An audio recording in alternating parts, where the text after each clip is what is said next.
bahwa setiap kita yang pergi, yang menjadikan sekalian bangsa muridku, saudara harus percaya dan tahu bahwa engkau disertai Tuhan. Biarpun apapun yang engkau sedang hadapi hari-hari ini, Tuhan menyertai engkau.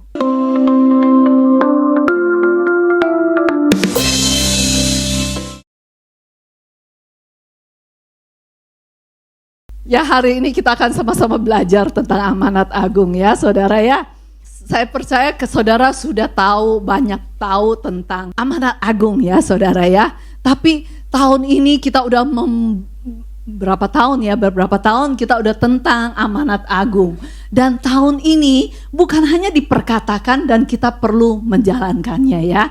Setiap kita, gak ada yang kecuali ya. Oke, judul firman Tuhan hari ini, pergi dan jadikanlah semua bangsa muridku. Ya, kita akan baca sama-sama di ini ayat ke Matius, ayat semua kita mungkin sudah ini, tapi kita akan belajar sama-sama ya, satu persatu. Yuk, baca sama-sama 1, 2, 3. Oleh karena itu, dan jadikanlah sekalian bangsa muridku.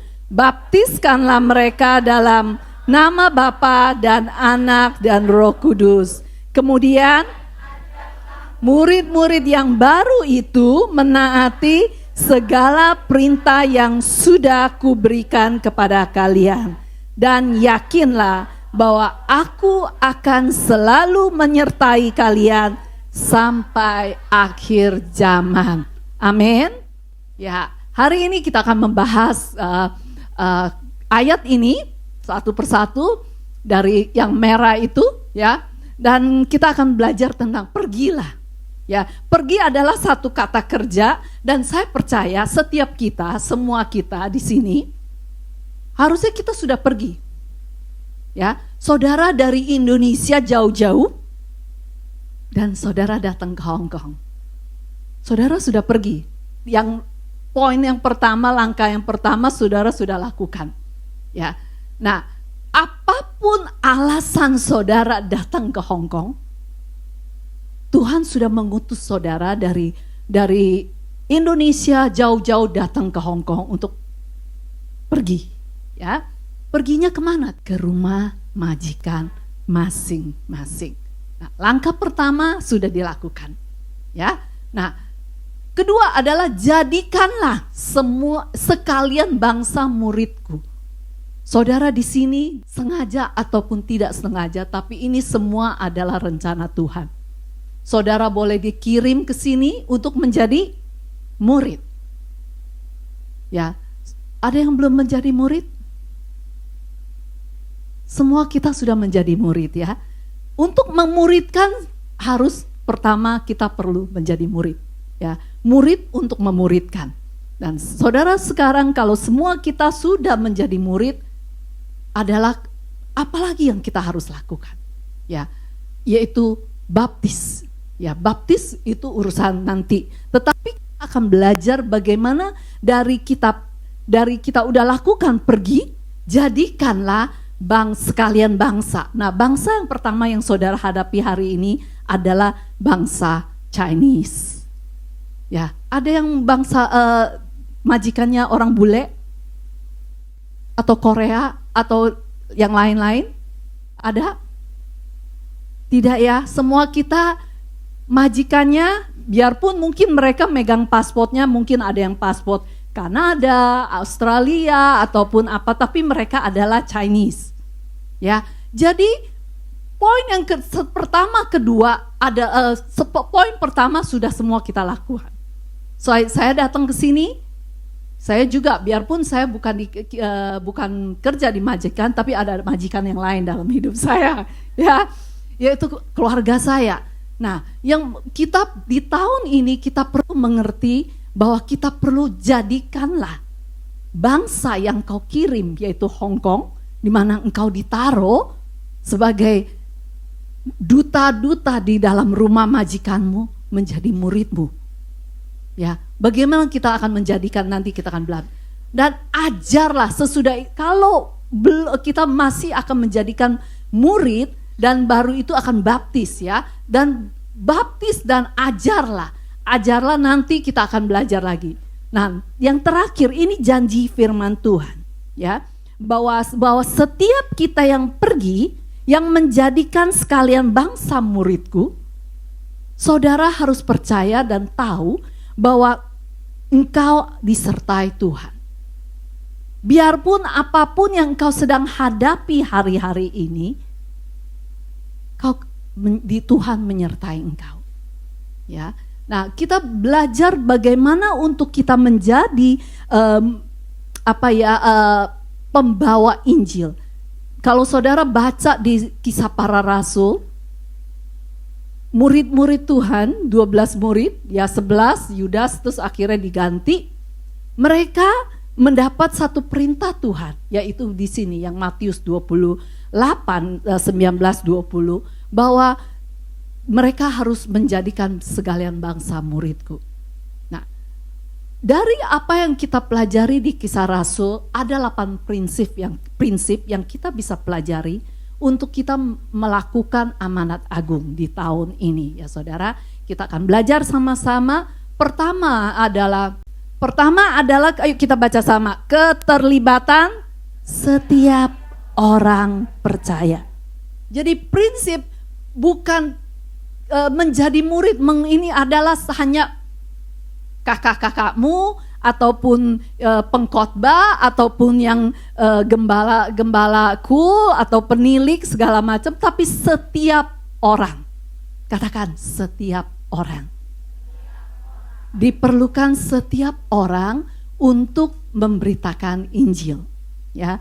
Nah, ini perlu kita mengerti bahwa setiap orang, tidak ada terkecuali, dan kita melihat masih ada bangku-bangku yang kosong. Nah, bangku-bangku yang kosong ini adalah tugas saudara dan saya untuk mengisinya. Ya, di Matius 28 itu bukan hanya kita menjadi saksi. Memang di Kisah Para Rasul katakan kalau Roh Kudus turun atasmu, engkau akan menjadi saksi. Saksi itu hanya menjadi saksi, ya. Tapi di perintah ini, amanat agung ini, kita bukan hanya menjadi saksi, tapi kita perlu menjadikan. Nah, itu yang menjadi dulu saya juga pikir ya, bahwa saya cuman hanya perlu bersaksi, sesudah itu memang terserah mereka untuk menerimanya. Tetapi Tuhan amanat agung itu berbicara tentang kita perlu memuridkan. Memuridkan bukan hanya sekedar bersaksi, tapi memuridkan berarti mengajar. Tadi katakan, mengajarlah murid-murid yang baru itu mentaati segala perintah yang sudah kuberikan kepada kalian. Ya, menyelesaikan amanat agung, menjalankan amanat agung ini bukan berbicara hanya bersaksi, tapi kita perlu pergi, apalagi jadikanlah. Ya, memang kita nggak bisa maksa orang untuk menjadi murid, ya, tetapi kita perlu pergi untuk mencari murid yang mau diajar. Bukan hanya beri kesaksian sesudah itu bye-bye. Ya. Nah, ini yang perlu kita, ini kan bagaimana kita mungkin di waktu-waktu yang lalu kita membawa orang-orang datang ke gereja jiwa baru, tapi apakah mereka menetap? Nah, itu yang menjadi masalah. Kenapa begitu berasanya kita begitu banyak jiwa baru datang, tetapi tempat ini kok nggak jebol, ya? Ngerti? Sebab baru-baru minggu lalu, kalau nggak salah ya, minggu lalu kita ada rapat, ya. Saya ikut rapat yang Sabtu, saudara mungkin ikut rapat yang Minggu. Nah, saya mendapat data, saya bilang, wah, jiwa baru tuh banyak banget loh. 1 tahun lalu kita ada jiwa yang 200-an lebih, kalau nggak salah Ya 300-an tapi dikurangin ini kayaknya seingat saya 280. Ya, tetapi kok tempatnya nggak sesek ya, masih kosong ya. Nah, jadi ada sesuatu yang kita perlu di sini perlu koreksi diri kita sendiri ya, jangan nunjuk orang lain tapi kita. Kalau yang kita yang membawa jiwa, kita bukan hanya membawa jiwa, sudah terserah. Memang adalah kehendak bebas mereka. Nah, jadi berarti kita perlu mencari orang-orang yang mau dimuridkan. Bukan hanya orang-orang yang hanya datang sekali, sesudah itu nggak pergi. Tugas kita bukan hanya bersaksi, tapi tugas kita adalah memuridkan. Ya, bersaksi berbeda dengan memuridkan. Memang ada stepnya, ya, ada stepnya bagaimana kita bisa bersaksi dan kita lihat responnya. Ya pasti harus ada respon, kita nggak bisa paksa orang dengan pistol di ayo kamu jadi murid, kalau enggak saya bunuh gitu kan, nggak mungkin kan. Ya tapi kita perlu terus bersaksi sampai kita ketemukan mereka yang mau dimuridkan. Ya, jadi jangan berhenti bersaksi. Sementara bersaksi, kita perlu melihat potensi-potensi mereka yang dia mau dimuridkan. Ya. Kalau misalnya semua kita bawa jiwa baru, coba ya, hanya di sini mungkin ada berapa puluh orang, 70 ada, ya kira-kira 70. Kalau hanya seorang dari kita bawa satu aja murid, jadi 70 tambah 1 by akhir tahun depan, tahun ini akan ada 140 murid.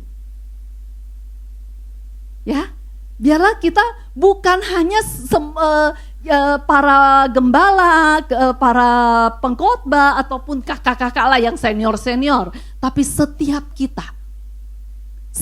kita bertanggung jawab. Kalau saudara merasa diri saudara murid, siapa yang menjadi murid Tuhan Yesus di sini? Oke, kalau saudara merasa diri saudara adalah murid, adalah tugas dan tanggung jawab setiap kita untuk memuridkan. Ya, pertama kita mengerti dalam Kisah Para Rasul 8 ayat 4 katakan mereka yang tersebar itu menjelajah seluruh negeri itu sambil memberitakan Injil.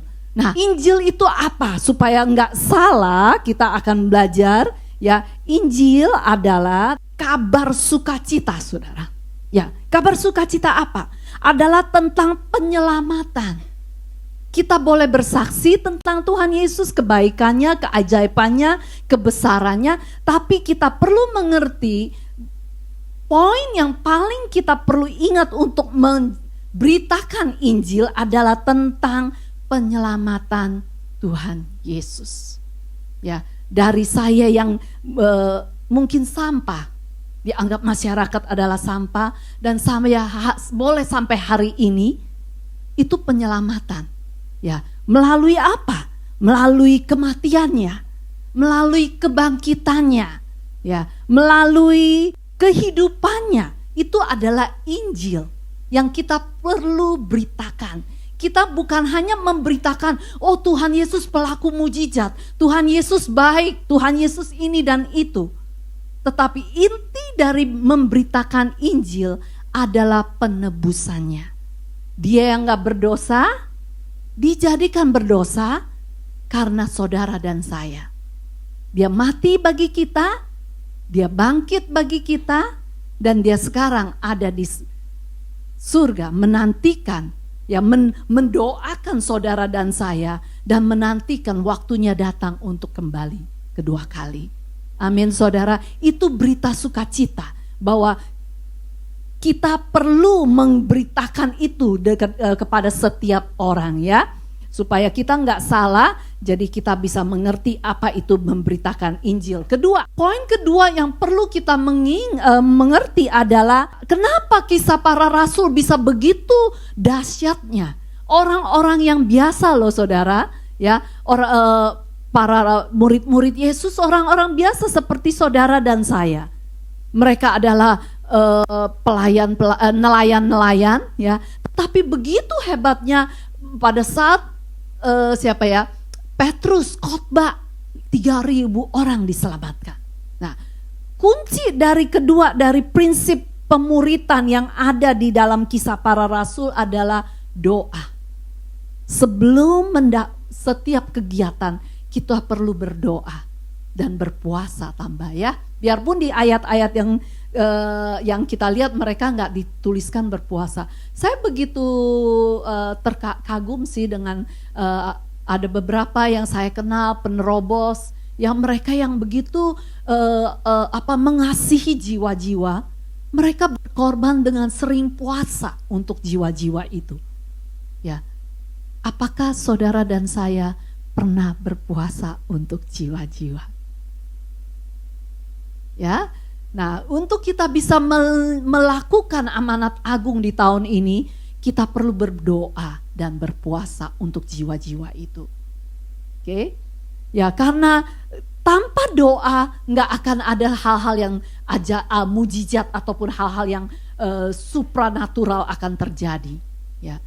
Rasul-rasul mengetahui itu, mereka berdoa, berpuasa, ada di kisah katakan mereka semua bertekun ya dengan sehati. Mereka bertekun dalam pengejaran rasul-rasul dan bersekutu. Mereka bertekun untuk memecahkan roti dan berdoa, dan mereka bersama-sama berdoa dengan sehati kepada Allah.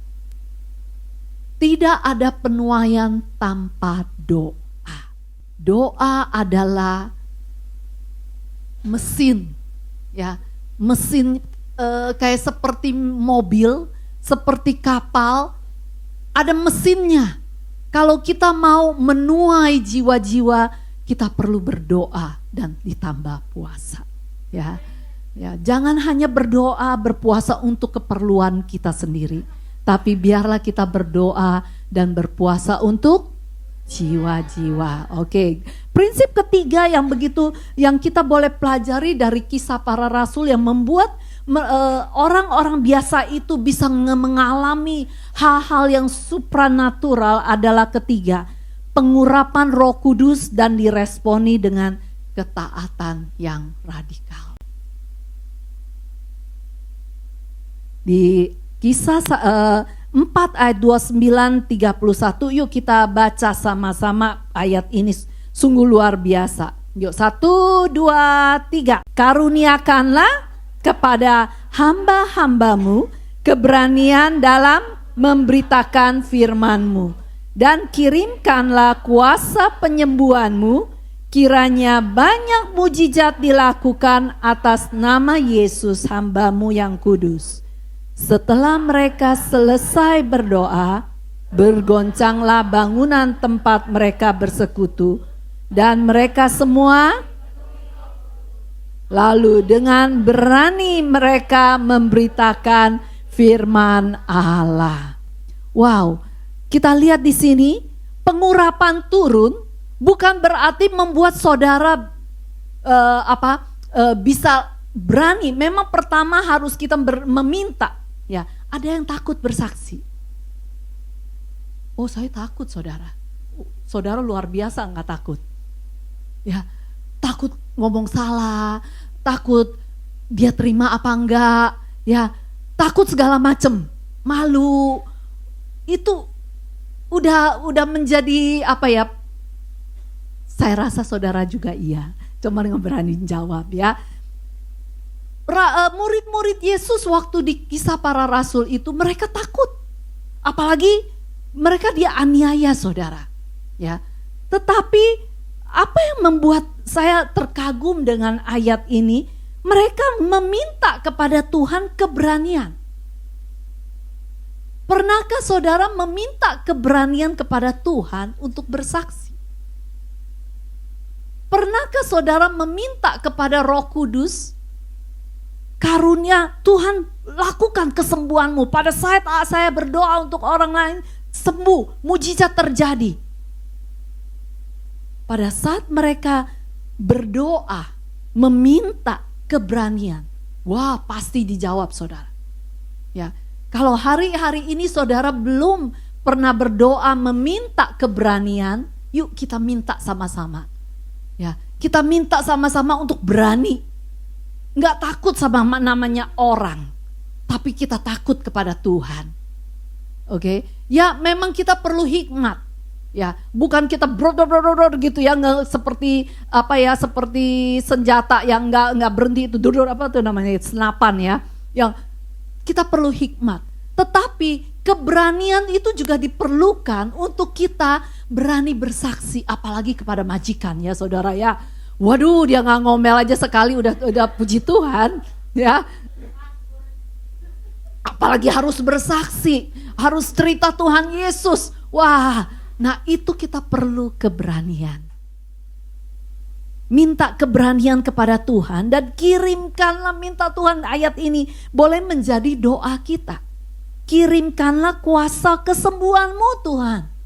Sehingga pada saat saya berdoa untuk majikan saya yang sedang sakit, sakitnya hilang. Dan dia percaya ada kuasa dalam nama Yesus.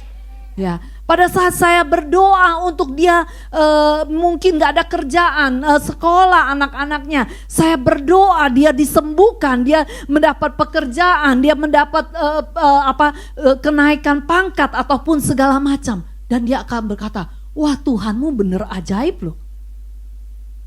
Pada saat kita berdoa, Tuhan pasti jawab. Ini permintaan yang pasti dijawab punya. Pasti punya, nggak dikasih. Tetapi kita lihat murid-murid ini mereka apa? Pada saat mereka selesai berdoa, bergoncanglah gandungan tempat mereka bersekutu. Seperti kita udah diurapi, ya. Tanggal 1 kita diurapi ya sama gembala kita ya. Nah mungkin itu jatuh gitu kan ya, seperti itu ya di sini ya. Nah terus apakah dengan sudah jatuh gitu, apa sih yang kita alami? Udah, itu satu pengalaman doang. Ya entah besok lagi jatuh lagi gitu, itu terus. Mereka meresponinya dengan apa? Mereka berani, dengan berani mereka memberitakan firman Allah. Pengurapan bukan hanya untuk pengurapan jatuh gitu loh. Ya, pengurapan itu diberikan supaya kita berani menjadi saksi, berani untuk memberitakan Injil. Memang perlu latihan saudara. Saya juga ngalamin gitu ya. Bagaimana kita mau bersaksi, endat endut, ngomong enggak ya, enggak ya. Sama ya. Tapi itu perlu ada dorongan dari Roh Kudus, jebrek gitu ya. Sebenarnya itu cuman satu titik aja. Pada saat kita berani keluar satu kata pertama, yang lainnya udah ngikutin. Ya. Nah, pengurapan dari Tuhan kalau sudah diberikan, bukan hanya tunggu nanti urapan lagi jadi kurapan. Tapi urapan itu diberikan supaya kita melangkah dengan berani. Amin. Biarlah kita mau meresponi dengan ketaatan yang radikal. Biarpun memang deg-degan, saya tahu, saya ngerti saudara, nggak usah di ngomong saya juga gitu ya. Tapi ini harus ada ketaatan. Pada saat kita mau mengalami apa yang dialami para rasul-rasul itu, mereka diurapi, dengan pengurapan itu mereka melangkah. Begitu juga dengan saya dan saudara. Kita perlu melangkah dengan ketaatan. Pada saat sesudah diurapi kita melangkah, kita akan melihat hal-hal yang ajaib akan terjadi. Kita akan melihat Hong Kong akan penuh dengan kemuliaan Tuhan. Amin saudara. Ya, pengurapan adalah untuk dijalankan, bukan untuk disimpan, bukan untuk ditunggu nanti ya. Kalau Ya kalau enggak lama-lama juga pengurapan itu enggak ada. Kalau mana saudara tahu sih saudara udah diurapi, nyatanya apa? Adalah kita melangkah dengan berani dan kita akan melihat ininya. Keempat, adalah Injil diberitakan pada saat mereka dengan berani melangkah, dengan ketaatan yang radikal, mereka memberitakan Injil. Ya, tadi Injil kita sudah tahu ya, Injil itu adalah kabar baik. Kabar baik tentang Yesus yang dari Allah, yang tidak pernah berbuat dosa, sempurna, datang ke dunia untuk saudara dan saya, menjadi manusia, mati bagi dosa-dosa saya dan saudara. Itu Injil, itu yang harus kita beritakan, bahwa pengampunan dosa, keselamatan yang Tuhan janjikan, ya, bukan hanya berkat, ya. Kadang-kadang memang kita sekin ininya dalam tanda kutip, kita mau orang-orang percaya, kita nggak menyentuh hal-hal yang mendasar. Hal-hal yang mendasar adalah dosa. Yesus mati bagi saudara dan saya untuk dosa-dosa kita. Dia bukan hanya datang untuk memberi kita kelimpahan, itu bonus. Tetapi dia datang supaya saudara dan saya boleh dosa kita boleh dihapuskan. Dosa kita boleh dia bayar dosa kita dan kita boleh kembali terhubung dengan Bapa. Amin. Ya, Injil diberitakan. Kebanyakan kita lihat di Kisah Para Rasul, mereka memberitakan Injil dengan kebanyakan di muka umum, saudara. Ya mungkin kita nggak usah lah ya muka umum ya, kita ada maksudnya kemarin bus kita ini. Tetapi yang sekarang di sini kita bisa one to one, satu demi satu Injil kita beritakan. Oke? Kelima, prinsip yang kelima yang bisa kita ini adalah mereka dengan keberanian mereka bersaksi itu mengalir dari keintiman dengan Tuhan Yesus. Di Kisah 4 ayat 13 katakan, ketika Mahkamah Agama melihat keberanian Petrus dan Yohanes dan mengetahui bahwa keduanya hanyalah orang yang kebanyakan tidak berpendidikan tinggi, seperti saudara dan saya. Kita nggak berpendidikan tinggi, tetapi kenapa Petrus pada saat dia dipenuhi Roh Kudus, pada saat dia mengalami pengurapan Roh Kudus, dia bisa dengan berani bersaksi. Dia dengan berani dia memberitakan Injil. Adalah dia tahu, ya, ada hubungan keintiman, dan di sini katakan maka mereka heran melihat perubahan besar yang dialami oleh keduanya karena persekutuan dengan Yesus. Untuk kita boleh mengalami keberanian itu, kita harus yakin benar kita mengalami keintiman dengan Tuhan. Kita mengenal Tuhan kita, ya. Kalau saya dan saudara misalnya kenal Tuhan juga cuman begini-gini aja, bagaimana dengan kita bisa memberitakan kepada orang lain, seperti seorang sales, ya, seorang penjual produk. Misalnya produknya inilah, ya, dia harus ngerti benar ini produk. Dia tahu kemampuannya produk ini, dia bisa berapa lama pakainya, dalam satu pakai baterai bisa berapa jam bisa dipakai, baru ganti baterai lagi. Dia perlu mengenal benar produknya, sehingga pada saat dia menjual, mempromosikannya kepada pembeli, karena dia tahu persis barang jualannya. Nah, saya dan saudara, kita mempromosikan siapa? Tuhan Yesus kan? Kalau kita kenalnya juga setengah-setengah, pada saat orang nanya, oh ya, apa itu ya? Jadi keberanian untuk bersaksi, memberitakan Injil adalah karena kita tahu persis siapa Tuhan kita.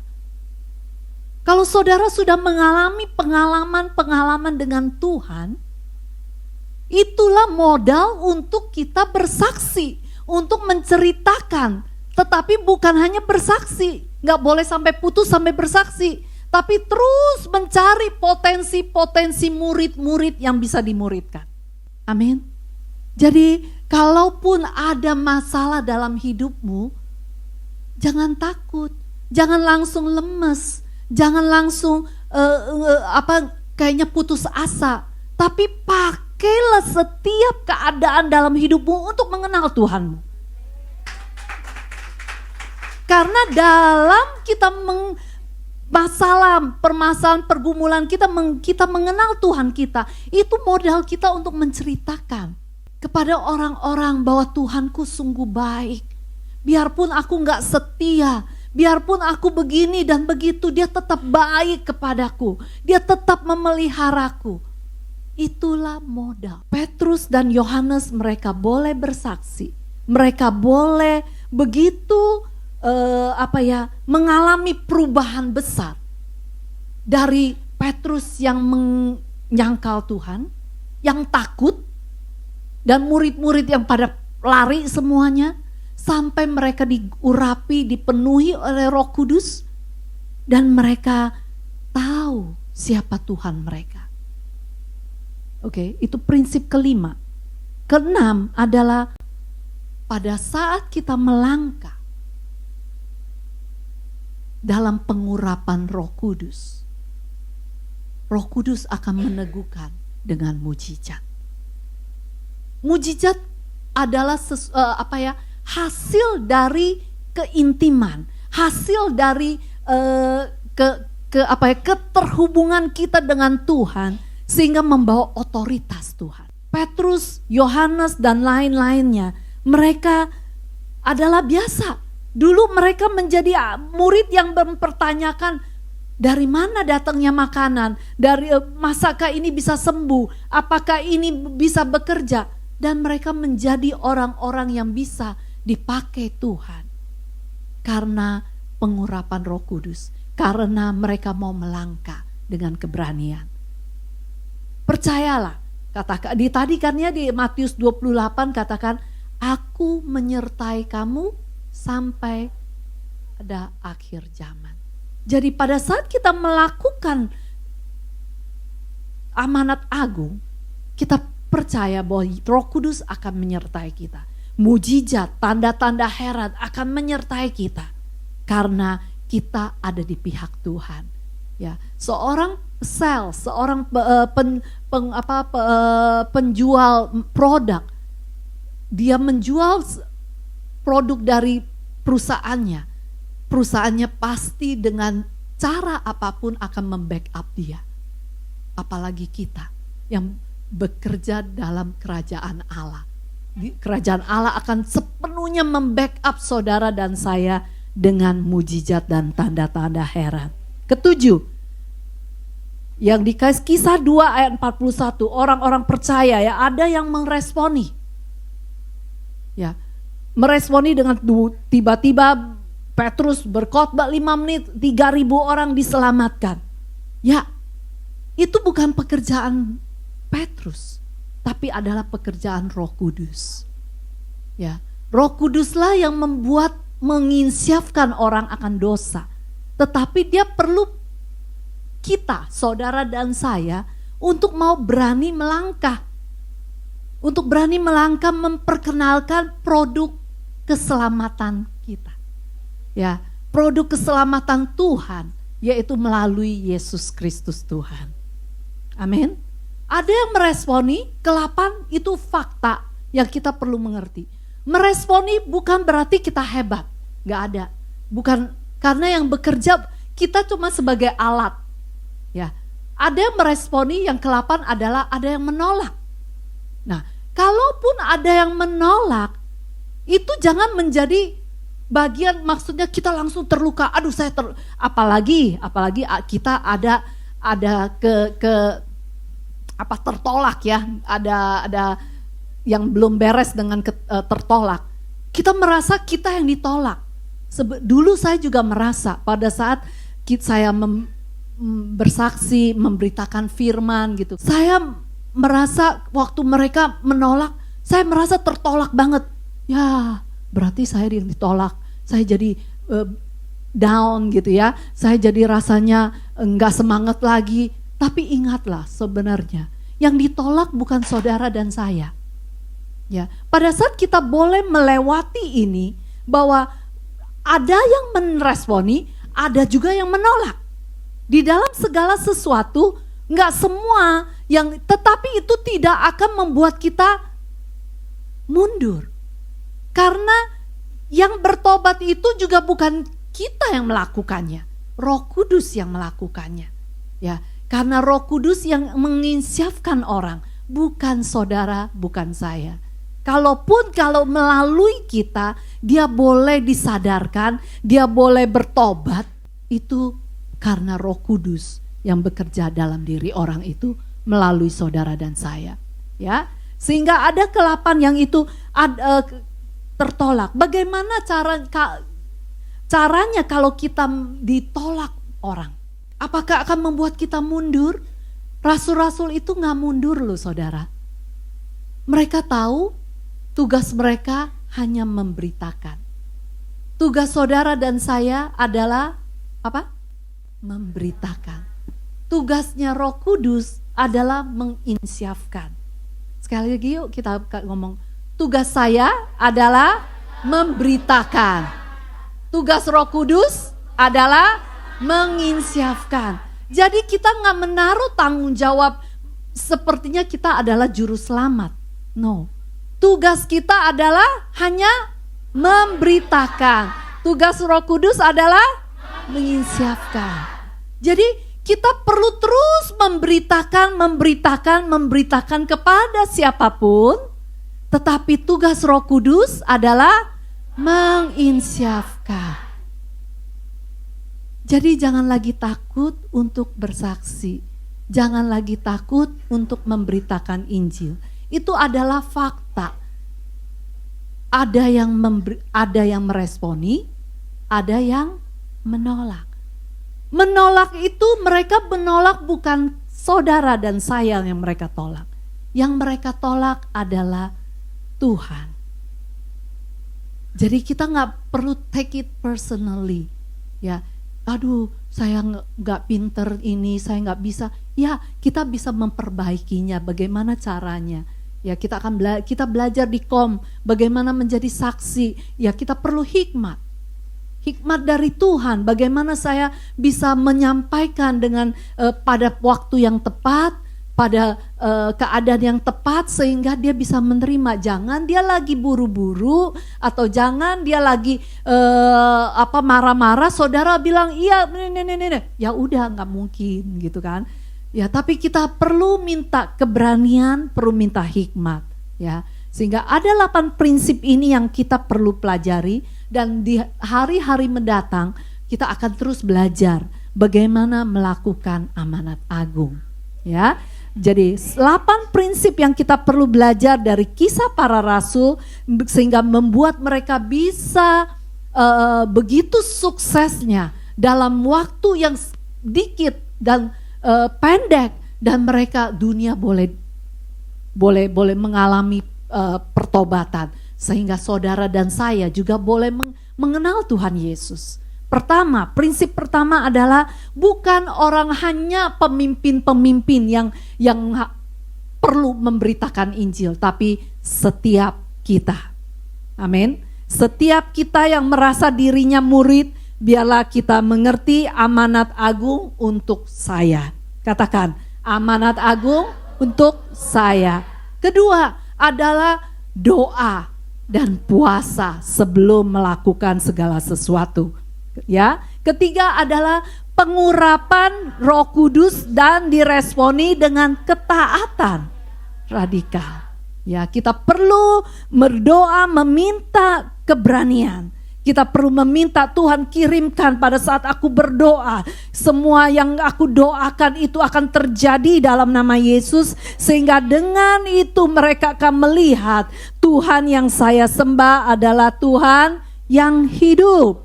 Amin. Ya, pengurapan bukan disimpan, tapi pengurapan adalah modal untuk kita keluar memberitakan Injil. Keempat, Injil diberitakan. Ya, semua kesaksian yang kita saksikan, semua apapun yang kita lakukan, satu ujung-ujungnya adalah Injil diberitakan. Ya, sehingga orang tidak berhutang budi dengan saudara dan saya. Orang tidak mengatakan kita yang menjadi siapa mereka, tetapi mereka bisa tahu Yesuslah mati bagi mereka. Yesuslah juru selamat mereka. Ya, keberanian bersaksi itu mengalir karena kita mengenal Tuhan kita. Kita mempunyai satu hubungan yang intim dengan Tuhan Yesus. Keenam, pasti dan saudara harus ingat bahwa Roh Kudus pasti akan meneguhkan pemberitaan Injil saudara dengan mujizat. Ya, nggak perlu dipertanyakan. Ketujuh, bahwa prinsip ketujuh bahwa setiap kesaksian, setiap pemberitaan Injil kita, ketujuh dan ke-8, ada yang meresponi, ada yang menolak. Nah, jangan merasa kalau sudah ditolak, saudara merasa putus asa dan tidak lakukan lagi. Tapi biarlah kita lakukan terus sampai kita menemukan murid. Ya, murid yang bisa kita muridkan. Amin. Ya, ini adalah 8 prinsip yang kita bisa belajar hari ini. Yang nanti minggu-minggu berikutnya mungkin saudara akan diperlengkapi lagi setiap kita, ya. Oke, ada satu pujian saya minta ini, ya, adalah pujian ini menjadi suatu yang saya udah lama nggak inget pujian ini. Tiba-tiba di dalam tidur saya, dalam tengah malam Tuhan di dalam roh saya ada lagu ini. Ya, biarlah itu menjadi pujian yang kita nyanyikan untuk Tuhan. Seperti Tuhan Yesus katakan, makananku adalah melakukan kehendak Bapa. Oh, Rabasyandara Rarapa. Makananku ialah melakukan kehendak Bapa.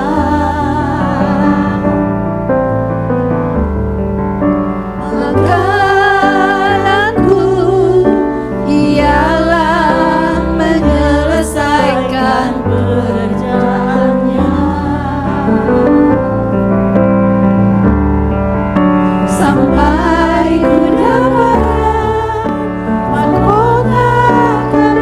Kita bangkit berdiri. Kita bersamanya sampai ku dapatkan mahkota kemuliaan, kita bersamanya. Saya minta pemusik dan singer menyanyikan dengan lembut. Biarlah kita boleh pujian ini menjadi satu tekad untuk kita mau melakukan kehendak Bapa. Ialah menyelesaikan pekerjaannya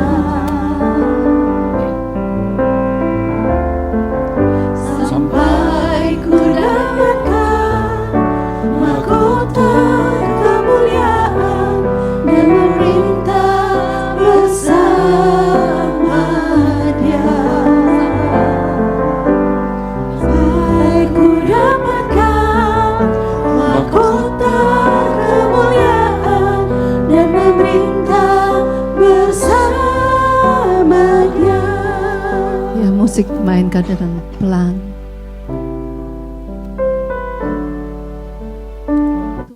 Yesus, Dia katakan makananku adalah melakukan kehendak Bapa. Karena Dia mengasihi Bapa. Dan dia tahu Dia datang ke bumi ini untuk melakukan, untuk menyelesaikan. Saudara dan saya diselamatkan adalah juga untuk menyelesaikan pekerjaan Bapa. Kalau kita tahu mengerti tujuan hidup kita diselamatkan, ya kita dibebaskan dari dosa, kita dibebaskan dari hutang-hutang dosa. Tapi ada tujuan yang lebih mulia yang Tuhan mau kita hidup, yaitu melakukan kehendak Bapa, yaitu amanat agung. Dia mau setiap kita boleh melihat jiwa-jiwa seperti Tuhan Yesus melihat.